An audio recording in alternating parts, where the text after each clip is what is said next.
Now then, people, welcome back to the Just Joe Football Show. Merry Christmas to you all. This video is, of course, your Leeds versus Ipswich preview. It is arguably the biggest game of the season. It's a must-win game for Leeds United. More so, a must-not lose, of course. If we draw, we haven't gained any ground and everyone will be disappointed, but it's as you were. What we cannot afford to do, what we must not do, is lose this game of football. On the other side of this break, I'm going to give you my thoughts, my predictions on how the game will go. But before we do, please do smash a like on the video, subscribe to the channel, get your comments in, hit that notification bell, and let's do this.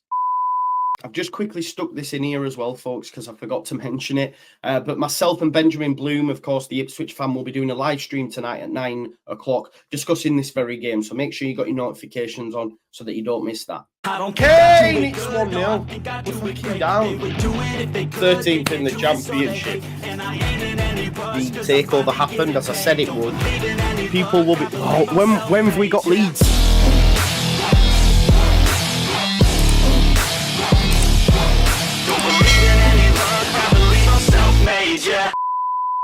So look, folks, at the end of the day, this is the perfect opportunity for Leeds United to gain ground on Ipswich, who currently sit in second place, of course, 10 points above Leeds United. And if Leeds United were to win this game, it would cut that down to 7 points, with them then having to go to Leicester. It's not getting easy for teams at the top, certainly not for Ipswich. To have Norwich, Leeds, then Leicester, it is a very, very tough run. And you would hope that they will drop more points than the two they dropped last time out at Norwich City. And of course, we are the team that can ensure that they do drop points. Leeds United have been imperious at home this season, still yet to lose a game at home. I do think that will continue in this game. I'm not overly confident we'll get all three, and we could see a draw. I wouldn't say a stalemate. I think there will be goals in this game. Leeds concede a lot, they concede a lot, and we both score goals for fun. Ultimately, Leeds United have seen both teams score in 5 of the last 7 games, and there's been no clean sheet in 3 for Ipswich in this very fixture. And in the current head-to-head stake, the favour is in actually Leeds' corner, because Ipswich have only won once in the last 10 at Elland Road. And of course, this is just a bigger trip for Ipswich, as it is a home tie for Leeds United. It's a huge game of football, and listen, Ipswich fans will still say mind the gap if we were to beat them, but it does cut them. And it does give you a little bit more confidence that you can bridge that gap over the course of this season. Daniel Farke's come out fighting in his presser. He said a lot of good things, and I think we all expect, right? And look, I'm not going to teach you how to suck eggs. You all know Ipswich are a top side. They're playing some great football. They have some decent players, and they have a great coach in Kieran McKenna. And it doesn't really matter where they play, because at home they were amazing. We gave them their first loss, if you remember, back in August, since like February of the same year. And Ipswich are second in the away form table as well. So for them, it doesn't really matter where they play. They go out to win 3 points. I'm not expecting any, skullduggery from them, no low block tactics. They're going to come to win. Kieran McKenna will set them up to win. Because imagine coming from Elland Road, if you're an Ipswich player, an Ipswich fan, increasing that gap to 13 points. Handing Leeds United their first defeat at Elland Road this season. It's a huge game, mentality-wise, for both sides. Ipswich are in great form as well. They're now unbeaten in 5 in the league. Okay, there hasn't been many clean sheets in there, but we're the same, right? Prior to getting beat by Sunderland, we were on a fantastic run. They're doing the same now. Hopefully, we can halt that on Saturday. If we are to get in front, though, and cut that gap, for me, we have to score more than 1. We have to be clinical, because ultimately Leeds can't keep a clean sheet at the minute. We haven't had a clean sheet at Elland Road in 6 games now, which is all the more impressive. We've still managed to remain undefeated. It shows that we have staying power. We can come back in games, but we've seen that from Ipswich themselves this season. And listen, I put a lot of this down to being unlucky. Daniel Farke mentioned it in his presser.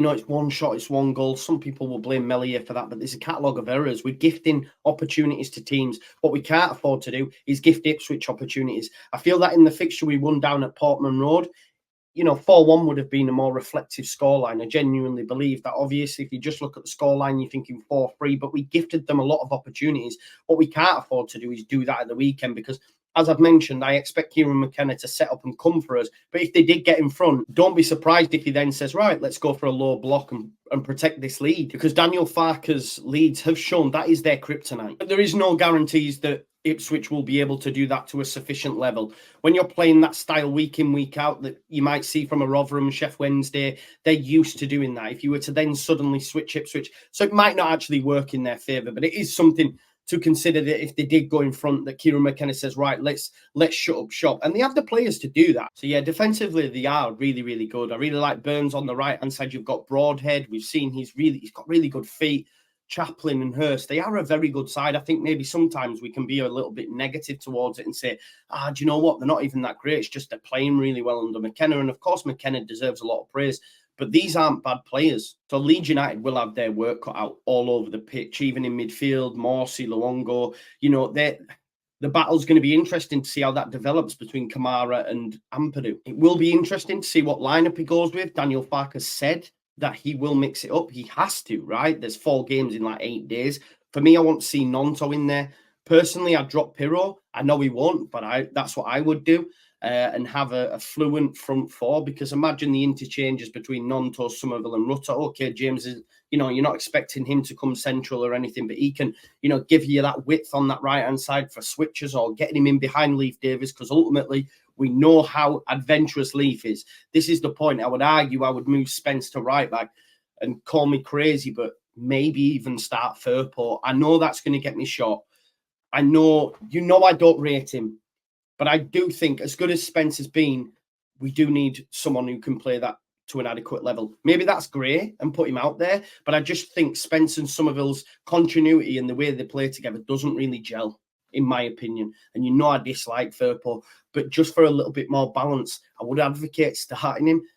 Maybe put Spence on the right, but he's not going to do that. He will go with Gray. But I just think if we did have a right-hand side, of Dan James and Spence, it really negates anything Leif Davis can do, because he has to be wary of what's going in behind him. So for me, I would advocate a right-hand side of Spence and James, to be honest. I don't think he will, but that would be my preference. And then if Gray isn't comfortable and sufficient enough to go in at left back, I would play Firpo there. And I know that's wild coming from me, but I just think the balance of the team, it will help it. Just my opinion. You'll probably disagree. Let me know your thoughts in the comments. Look, this is the perfect opportunity, as I say, for us to cut the gap. Imagine going to Preston away, having cut the gap to 7 points, knowing that Ipswich have to play Leicester City. It's a huge game of football. And look, we've won 8 games at home and drawn 4, still yet to lose. And I expect that to continue. I think the minimum we'll get is a point. It will be a goal-scoring draw, you know, if indeed it was to be a draw. Something like 2-2 wouldn't surprise me. But I also wouldn't be surprised if we've seen a similar scoreline to what we've seen at Portman Road. I'm going to put my neck on the line and say that Leeds United do pick up 3 points, and I'm going to go for a 4-2 win. I think Leeds United on the counter will have too much for Ipswich. I do hope he goes with the right-hand side of James and Spence. What that means for the left, we'll have to wait and see. But one of their main threats, most assists this season, is Leif Davis. You put them 2 players there, it really negates anything he's got to offer. So I think that's the perfect kryptonite to what they're going to offer, you know what I mean? But let me know your thoughts in the comments. I think Leeds United do get 3 points. I think we win the game. I think we score a few. Not because they're poor sides, but styles make fights. And I think these 2 teams will gel in a way that will see goals. And it won't, listen, Ipswich could win by that scoreline. That's the facts of this fixture. I think it's going to be a great fixture, a great Christmas fixture for not only Leeds and Ipswich fans. Obviously, it'd be different if you lose the game, but also for neutrals, for any, you know, EFL fans. This is the one that you're looking at this week and saying, yeah, this is going to be naughty. So let me know your thoughts in the comments. Smash a like on the video, subscribe to the channel, and I'll see you in a bit. And Merry Christmas to you all. Peace out. Leeds, Leeds, Leeds.